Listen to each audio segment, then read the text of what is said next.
So there's no such thing as an easy road trip in the Pac-12. Given the fact you play two ranked teams, what are the positives you're going to take away from your road trip to the Bay Area?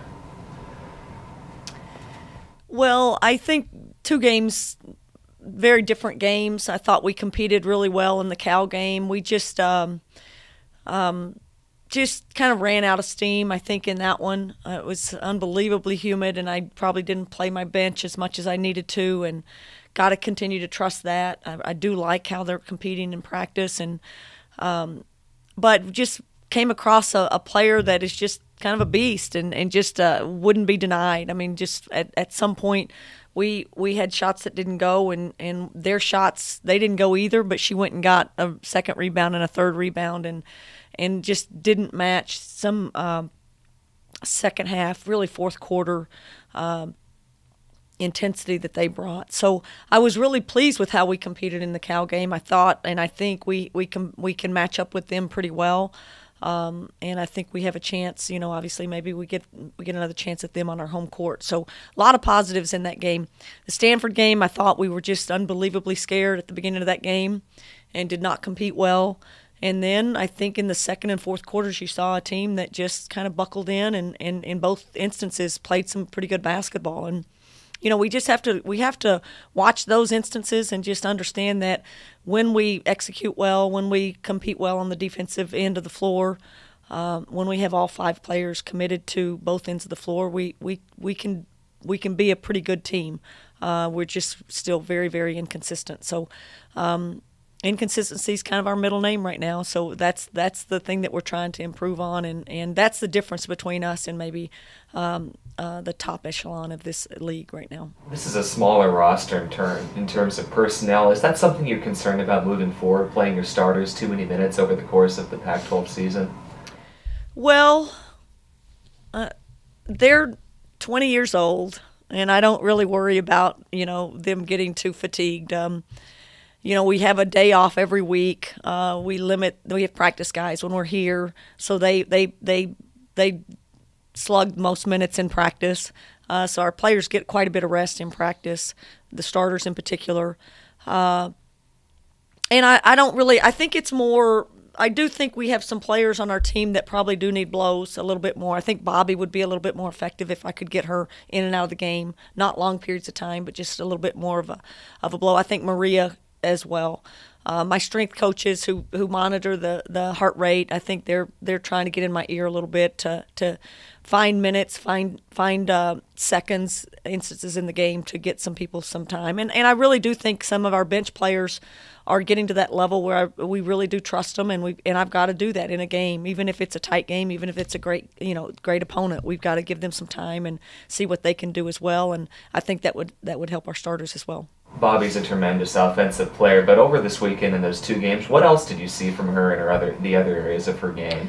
Well, I mean, again, until we make Bobby a complete player, until she wants to be a really great defensive player, I think she's gonna, she's just gonna be a partial player, and it's pretty good. I mean, when you get that kind of a production, but I think you also see teams are really starting to play our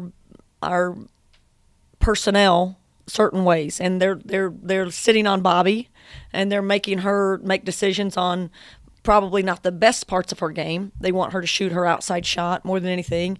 There's also a lot of help in the lane, so she doesn't have much room to drive because they're sagging off of some of our young players that aren't shooting the ball well. So it's a great challenge for them, the young players, Lynn in particular, Shear.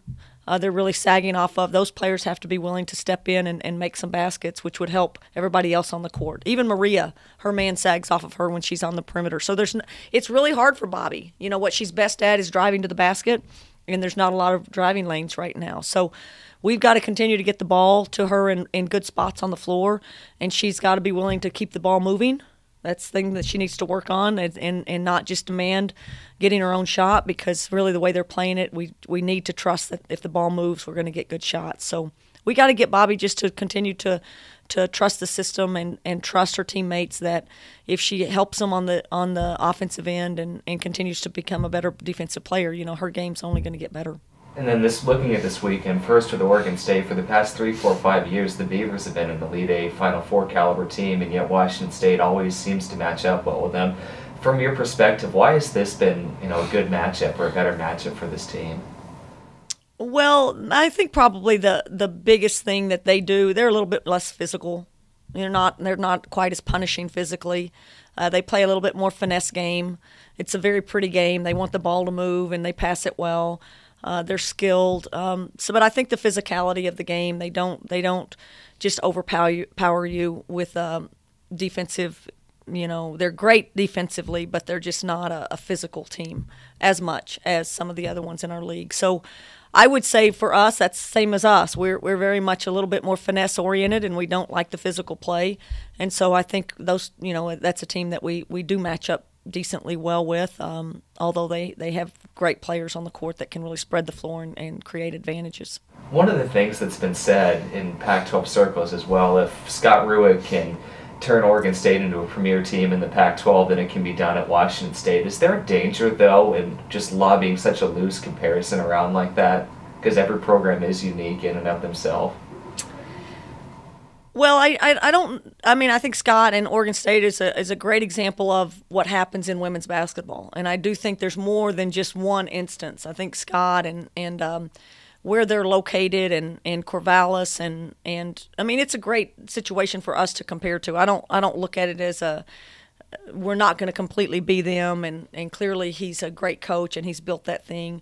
But I think there are other examples of just getting the right people in place at the right time, and that means having a great administration, having a great athletic director, and getting a coaching staff that's really, really good. And we have a great community that I think we can really sell, and I think it's attractive to so many recruits.